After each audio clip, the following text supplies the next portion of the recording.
Delegates at the United Nations climate talks in Brazil have reached a compromise deal, though it doesn't detail how the world will move away from fossil fuels.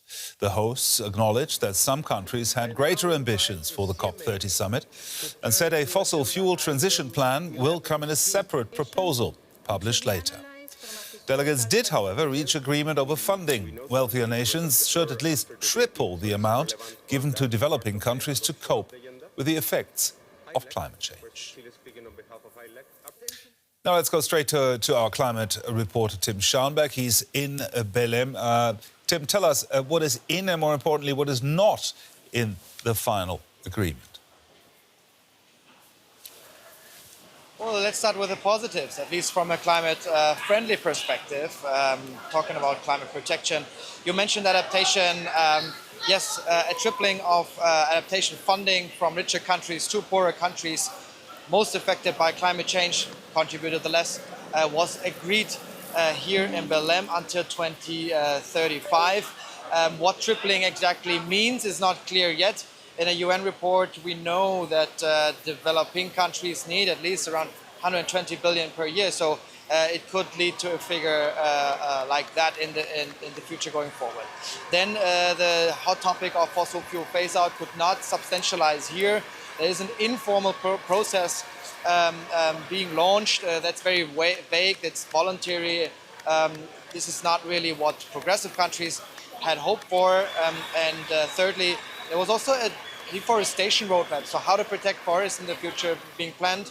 Also, this is rather vague, so the vague really dominates over the concrete pledges and promises here in Belem.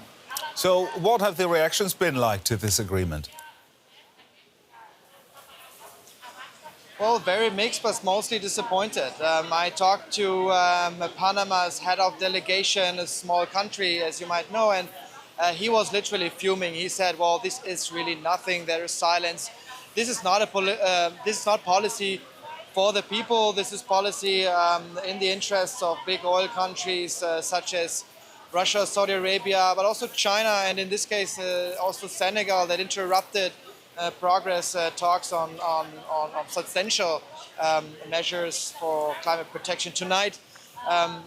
Then there was Carsten Schneider, Germany's environment minister. He was also disappointed, but also underlining, well, they were kind of relieved that multilateralism still stands. I had the feeling that they were afraid that this process could fall apart entirely if you would not come to an agreement. So it sounds there a bit like, oh, better any agreement than no deal at all. So the signals here are mixed.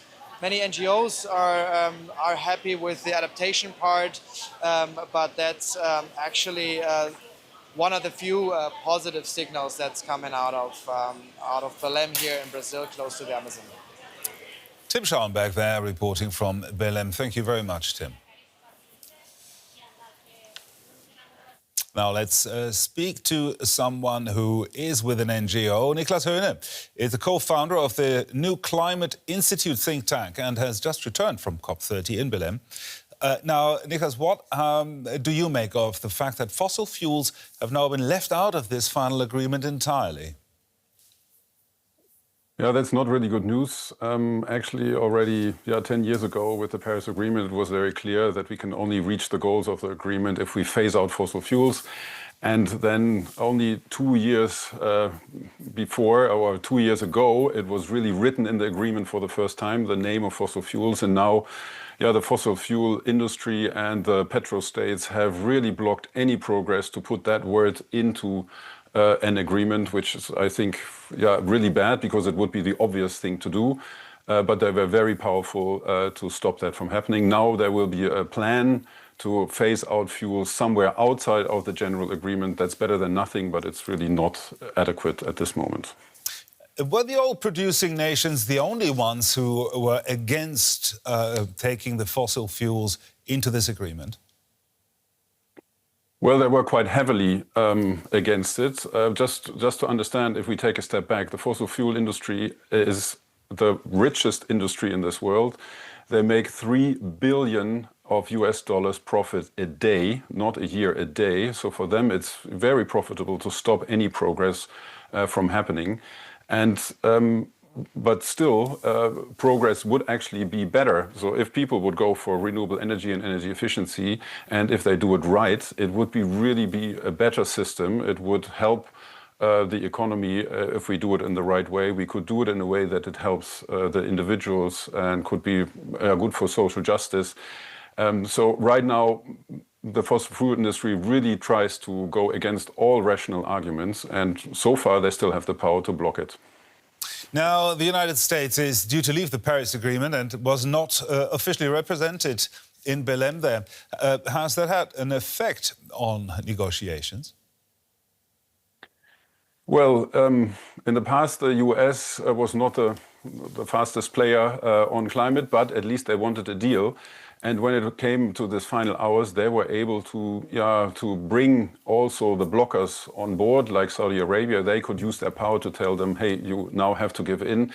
And now this year they were not there. Actually, the current positions of the current US government is more pro-fossil fuel, so they actually had an interest that Saudi Arabia is blocking, that Russia is blocking. And so they were not in the room to stop those that block. And that, I think, made a big difference that now they were able to block, because in the end, every country has kind of a veto right, and that's what they used here.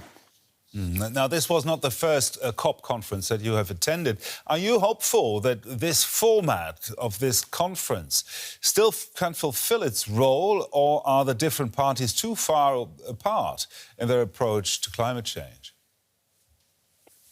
Yeah, I think the positive about this outcome is that they have come to an agreement at all, and that agreement is a sign of cooperation in a currently appearing diverging world. So it's very good that they come together and they together want to solve things, but it's by far too slow. Yeah, it's really frustrating. It frustrates me as well.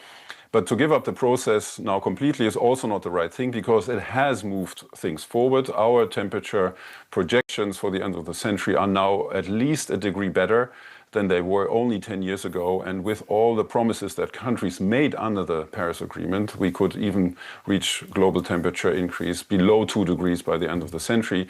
That's much, much better than the catastrophic outlook of 4 degrees that we only had 10 years ago. So this abandoning that process is not a good idea, but it is frustratingly slow, and we need to do everything to move forward, in particular against the fossil fuel industry, which has been stronger than ever. At least some cautious optimism there. Thank you. From Niklas Höhne from the New Climate Institute. Thank you. Thank you.